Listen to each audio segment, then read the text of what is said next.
It has been nothing but freezing cold and windy lately. The days that I'm not required to go outside, I have barricaded myself in my room under layers upon layers of blankets. Oh, and I also have discovered the Roblox game Forsaken. I actually just posted a video of myself playing Forsaken for the first time, which was a learning process. But since then I don't know what I'm doing. But since then I have indulged myself in the Forsaken fandom and discovered more about my favorite thing to talk about.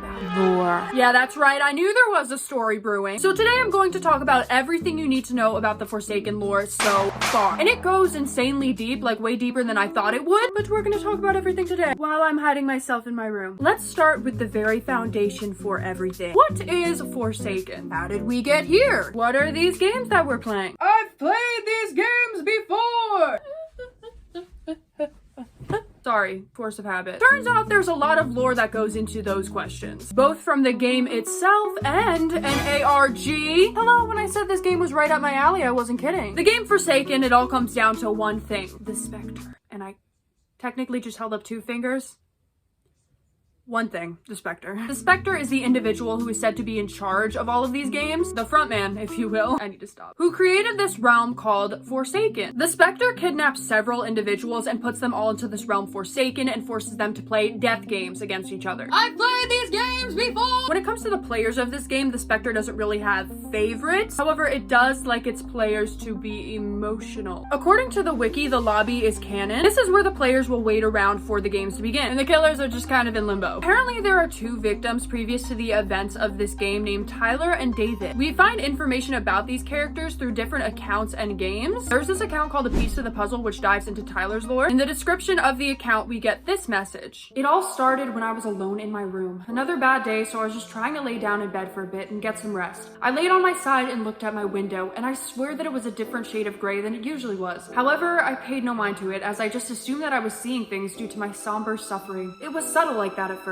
A few small illusions that could be disregarded as your mind playing tricks on you. But then my walls began to contort, warping and folding in on themselves as if they were alive. My heart raced as the room twisted, bending in ways it should never have. I tried to move, to scream, but the air grew thick and heavy, suffocating my breath. One of the walls stretched forward at me, a jagged blur that rushed towards my face. There was no time to react, and before I could even comprehend what was happening, it struck me, and everything went black. There's also this game, which its description adds on to this story. When I woke, I was no longer in my home. I was in a place I could have never imagined. The ground beneath me was cold and unforgiving. The sky above painted with an unsettling hue. I had no idea how I got there or why, but the emptiness around me felt like a warning. That was where I first encountered it, and the first time it put me through one of its games, which I personally called the games of hell. There was nobody else playing except for me and a strange figure with a hockey mask on. He walked towards me, machete in hand, and kept whacking at me until there was none left of me to be recognized. The process repeated over and over again, with some times where I'd be able to get a breath of fresh air in an empty beachside forest, and somewhere I'd experience the same fate once more. There's another account called Friday. I'm not going to try and repeat those jumble of letters, which goes into detail about the Spectre. It had kept me trapped in its home for so long that I grew numb to its torment. My greatest regret is letting it realize that. Once it understood that there was no more value to be gained for me, it wasted no time in tearing me apart. That was when I ceased to exist. It turned me from someone into no one, and yet I still breathed. I still felt, still thought, still did everything it believed I couldn't. I was alive, but I was no longer myself. That's when I began to study it. Even though I didn't want to, I couldn't do anything but observe. Not yet, at least. For the sake of my studies, I decided to title it The Spectre. I got chills! Whoa, my earring just made a funny noise. We learn about David through the description of a t-shirt that an account called A Piece for the Puzzle, aka Julius Caesar, is wearing. His name was David.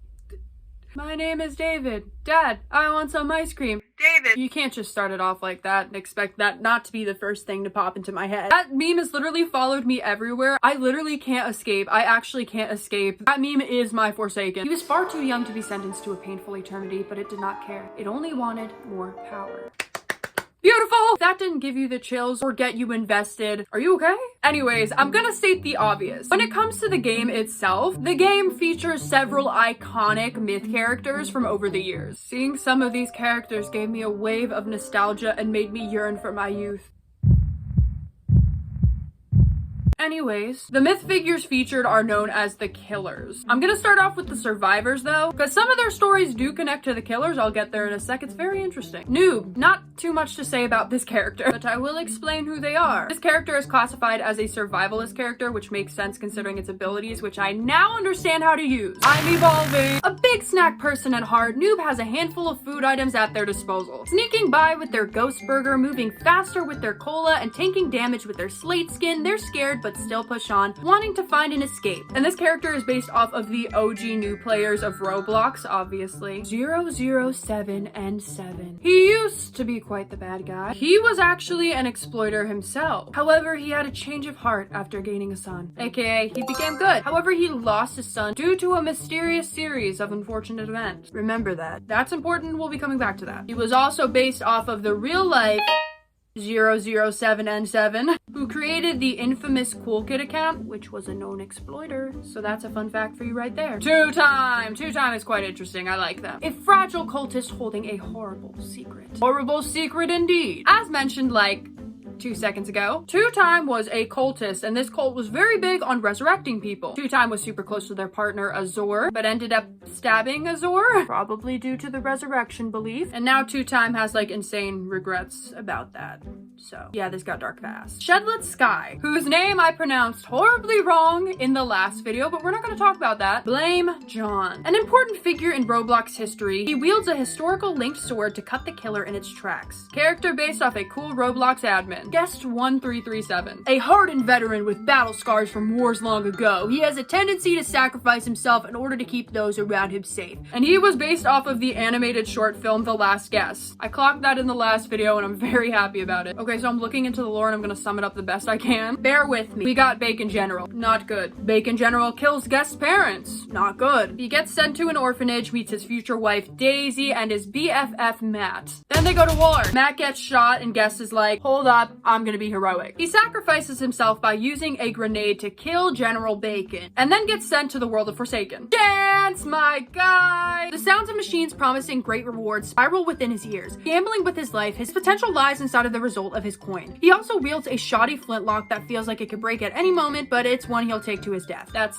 pretty much it. Elliot, the gem that you are. Pizza Man. If you don't recognize this man, it really is a sign that I am getting old. He's based off of the work at a pizza place employee, obviously. Builder Brothers Pizza's best employee, now just wanting to help in any way that he can. With his experiences in rushing deliveries and making pizzas, he works as a support to help his team with his pizza slices. Builderman. Everybody knows Builderman. The big boss of Roblox HQ himself. With a hammer in his inventory and a lot of spare parts and materials to spare, he's able to build contraptions that can either slow the killer's path or heal those around him. As a promise with Shedletsky, he'll do all he can to help everyone. Wow, that is very nice of you, Builderman. While editing for this video, we also got this super duper mystical magical pumpkin man. Now on to the killers.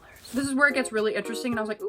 Let's start with everybody's favorite cool kid. An adopted son from a single father with childlike curiosity, but with the strength of a monster. He is mainly known for his participation in an evil vandalization group, which is basically what the real cool kid did. Yes, cool kid was a real exploiter. He would vandalize places like our beloved work at a pizza place, as well as the classic survive the natural disasters, which by the way, I was playing with my boyfriend the other day, and the player numbers are still really high. Good for you. Although I did hear that there are a lot of exploiters in there now, as well as some glitches, so that's fun. So Cool Kid's dad is 007N7. I know, crazy. We're getting a reverse Darth Vader reveal. Kinda living for that, to be honest. When killing 007N7, you're the possible voice lines of Cool Kid. I see you, Dad. So that's pretty cool if I do say so myself. I don't think John Doe needs any introduction because he is John Doe. He had middle school me shaking in my Panic at the Disco t-shirt and combat boots. His whole thing was that, he's gonna hack Roblox on March 18th. Roblox courses through their body, consuming his mind as he now only focuses on one thing, to kill everyone in his path. An unstoppable force entering the round with a strategical mindset, he's able to set traps, summon walls to back survivors into a corner, and leave behind a faint trail that damages those who to step in it. And of course, if you know, you know, Jane Doe is his partner in crime, which is what this could be referring to. One, the physical manifestation of pure malice, hatred, and negativity himself. The one who despises no one more than the former admin Shedletsky. With a diamond shank in his hands, he can summon beings of rot from the deceased, as well as target survivors from afar, poisoning them in the process. Another absolute classic. Apparently, he's a manifestation of Shedletsky's hatred and wants to destroy him and everything that has to do with him. He reaches the same level of Rosanna and Kendra kind of beef, which is pretty hard to do, and I applaud him for that. The legit backstory of this character is that he's from a 4th dimension and hated Roblox for being in the 3rd dimension and wanted to kill it.